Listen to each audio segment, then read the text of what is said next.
Having trouble feeling your lats when you do a back exercise? Watch this. Our next caller is MJ from Utah. MJ, what's happening? How can we help you?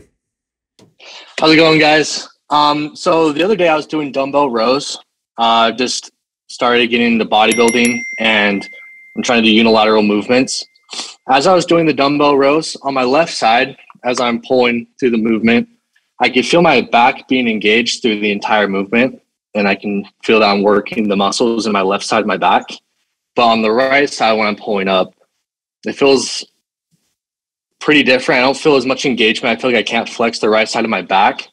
And so I was doing a lot of research on just building that mind-muscle connection. I just want to hear what your guys' thoughts are on how one can go about building muscle connection with any muscle in general, and just like what are the benefits of doing that if there are any. Yeah. Fun bodybuilding question right here. Yeah. Are you so barring any injuries you've had or anything like that, which it sounds like you're just regular person working out, the best way to build that mind to muscle connection is repetition and practice. And you're doing unilateral exercise, that's what you need to keep doing, because if you did a barbell row or a cable row, something bilateral, it'd be much harder for you to work on this discrepancy between right to left. So you're doing the right exercise. It's going to be practice over time. How long does it take to build mind to muscle connection? I mean, it's hard to tell you the length of time, but I can tell you this. When you start to be able to get a pump in the muscle that you're training, that's when the mind to muscle connection really takes off. It's usually like, oh my God, I got a pump in my lats for the first time. Then you get this connection to like what that feels like, and then that really starts to take off. What are the benefits? Well, the benefits are, and the studies actually show this now. We actually have studies that'll back this up. But you're able to target individual muscles with more tension, even with the same load, meaning you have a more targeted approach to sculpting, building, and shaping your body, which is kind of cool with strength training. It's unique to strength training. Is I can shape my body like a sculptor. So that's kind of the benefits. I actually love helping somebody with this exact problem. So this is super common, by the way. And what is happening, and I'll tell you how to fix this too, really quick, actually. So the side that you do better with retracting and depressing the shoulder, like let's say for a bench press, is the side that you're going to be able to engage the lat better with. The opposite side that you have a harder time with that is going to be the problem. And so what's happening when you do the row is you're using momentum and rotation from like the obliques to actually row up, and less of the lat, where the side that you do a really good job of retracting and engaging. So retracting the shoulder will then engage the lat. You do really well on, and the side you don't. This is super common. Like almost everybody I've ever taught like a dumbbell row for the first time always has one side they're really, really good at doing, and then the other side they tend to row with momentum and not use the lat. So actually, this is where I actually change how I teach the exercise until we get this down. So I would put you, and it's going to be, let's see if I hope I can describe this so you can understand it. If not, maybe I'll shoot a short video for you somehow. So when you get down in the row position, right, you put your knee on the bench and your back is nice and level and flat. Normally what we teach is somebody to kind of drop down and then row up. I will actually keep you in a restricted position. So I will actually tell you, pull the shoulder blades back, and I don't want you to let the shoulder to roll forward. Now that contradicts how we teach in probably our programs and how you'll probably find online. Yeah, that's not where you want to end up. Yeah, but this is to teach you how to engage the lat, because what I'm trying to do is I don't want to allow, when the shoulder rolls forward, the lat tends to relax when you're on the side you're not good at this at. And then now the shoulder, and again, the rotation takes in. So I'm going to keep you with your chest out, your shoulders back, and I'm never going to let that shoulder roll forward in the row while you do it. Never going to let you down. Does that, so, and another exercise to practice this, to get good at it, is just your normal seated cable row. When you do a seated cable row, you sit up tall and straight, chest is up, you retract the shoulders. Initially, when I teach this exercise, I'm teaching somebody to retract and squeeze, and I actually don't let them roll the shoulders forward. As they get better at engaging the lats, I then teach them to allow the shoulders to roll forward and then come back in, because we've now figured out that mind to muscle that connection. point, Adam, would you have them on a inclined bench, so you have a chest supported position, so it's less likely that they're going to be able to get into that rotation? Oh, okay. So you mean doing the row in a incline? Yes. Yeah, that's actually a good strategy. You could, but part of what I think what Adam's saying that makes it so effective is learning how to hold yourself in that position first. Right. Stabilizing. Whereas you could do that with the bench, and that can help someone who has a tough time getting to that position. But it may be a crutch. Yeah, somebody may just lean on the bench. The key you're going to have to do, MJ, is you're going to have to reduce the weight. So definitely go way back on like the amount, because now I'm actually making you slowly control, squeeze the lat, and then resist it with the lat. Don't let the shoulder roll forward. Come back, squeeze the lat. Don't let the shoulder roll forward. And I'm gonna have you practice that for a while until you really feel a nice engagement in the lats, and then I will progress you to, okay, now go ahead, throw a little bit of English in there. Go ahead and let the shoulder roll forward, because now you have the ability to mentally stay connected to the lat, and you let it go into full range of motion. Now, the functional aspect of this, from my perspective, is in terms of the priming going into that as well.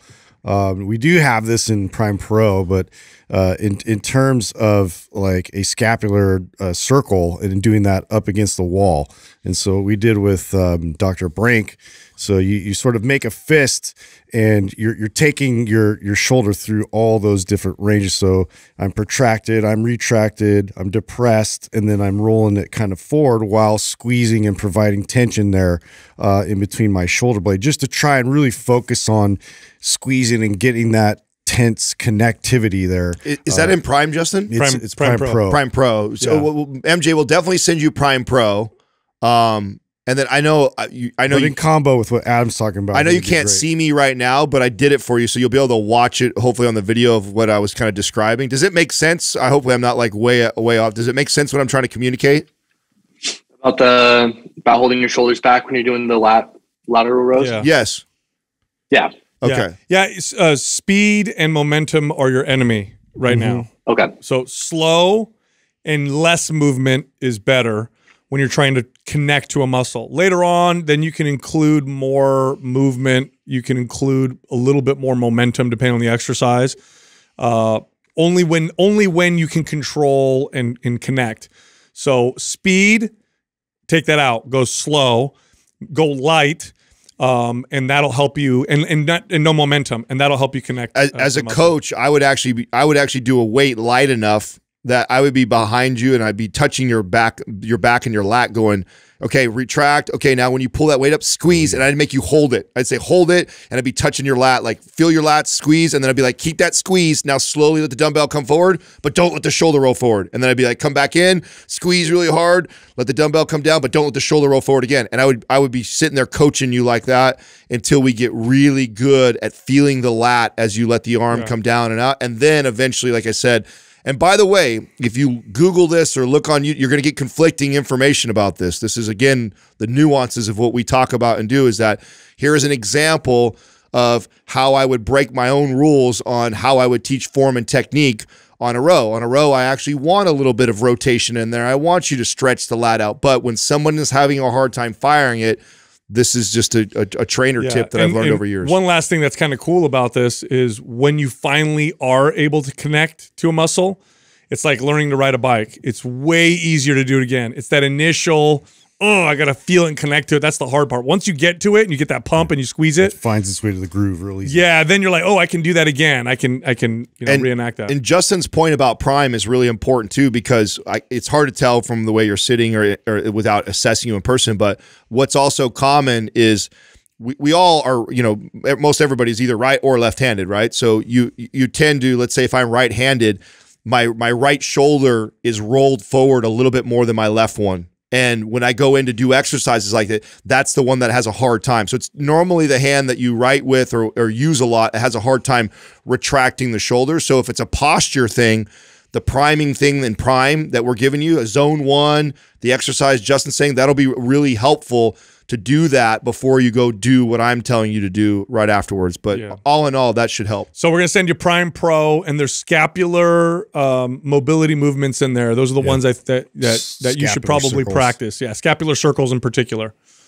Perfect. Thank you guys so much. You got it. So just to recap, what you guys are saying basically is for building my muscle connection, if I'm trying to improve my physique in any part of my body, start out light and work until I can squeeze each individual muscle and then start building the weight up from there. Correct. Yeah, and I'm going to add to that because another common thing when teaching somebody mind muscle is people finally figure out how to engage it on the concentric portion, right? So on you rowing up, but then they let the weight drop down. And part of getting really good at bodybuilding is being able to control the weight on the eccentric portion of the exercise. So on the negative, on the way down, being able to resist it with the lat. So that's part of the coaching that Connected the whole time. The whole time. Like a good bodybuilder will be able to do an exercise and the whole movement on the way up, on the way down, in the isolated position, he or her can feel that muscle the entire time. And that should be the way you think about lifting when you lift weights.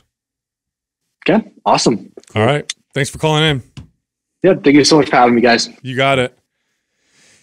I'm so glad you went in that direction, Adam, because I love that question. When you're trying to get someone to feel a muscle, you change the exercise away from its ideal form. I love this question because there's not a lot of times when we get to exercise our trainer brains for the audience to so they can see the nuances of things that get debated online. Yeah. This is an area that would piss me off, that a kid like this would search for information or even potentially a coach, and then he'd be like, but I read this and I read right. this. Or he would be like, oh, Mind Pump Adam said for me to do this, and then some other coach would like shit on me. Oh, he doesn't understand biomechanics and range of motion. And then he would just destroy me on what I'm trying to teach this guy. And this is an example of like there's so much gray area to a lot of the stuff we talk about. It's the individualized part of strength training, and that's what makes it so effective. You got to understand that. And if you're training a specific part or thing, individualizing it to your body and what you need is what's going to get you there the fastest. But there are general truths. That's also true. But ultimately, at the end of the day, it's all about individualization.